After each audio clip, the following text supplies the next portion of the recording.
Aujourd'hui, on parle des chiens les plus royaux des dernières années, les corgis. La reine Elisabeth II en a eu plus de 30 durant sa vie, et ce depuis l'âge de 7 ans. En 1933, son père, le roi George VI, lui offre à elle et à sa sœur, la princesse Margaret, un petit corgi qui s'appellera Dookie. Et quelques années plus tard, pour ses 18 ans, Elisabeth reçoit Suzanne qui serait restée sa favorite.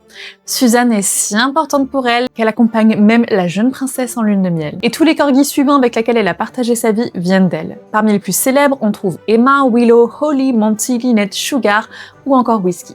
Mais ces chiens ne vivaient pas comme des chiens ordinaires. Ils avaient leur propre pièce au palais, des draps changés tous les jours et un personnel dédié à leur bien-être. Ne regardez pas cette vidéo avec votre chien à côté, il risquerait d'avoir des attentes démesurées juste après.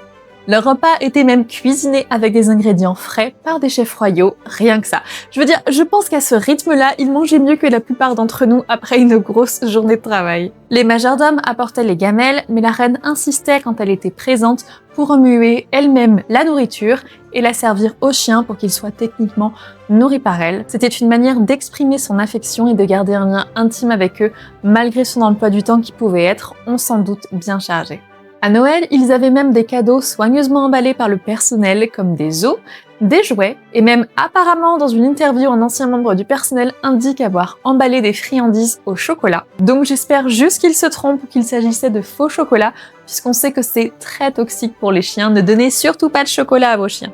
En 2015, la reine a décidé d'arrêter son élevage de corgis, car se sachant vieillissante, elle ne voulait pas laisser de jeunes chiens derrière elle. À sa mort, la reine avait encore comme corgis Moïk et Sandy, qui lui avaient été offerts par son fils Andrew en 2021 et 2022, et qui ont été confiés à sa mort à Andrew et à Sarah Ferguson. Aujourd'hui, avec le retrait du titre d'Andrew et son éviction de Royal Lodge, on ne sait pas si les corgis les ont suivis, les communiqués de Buckingham restent assez vagues dessus en mentionnant juste que les corgis resteront dans la famille. Et dans la famille, c'est quand même assez vague. Je pense que même si Andrew n'a plus de titre, il reste malgré tout de leur famille. Nous verrons bien.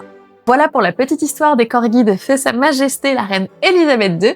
Et si vous aussi vous voulez accompagner les anecdotes royales que je partage d'un vrai petit goûter anglais, mes crampettes vous attendent sur le site joliejoanie.fr.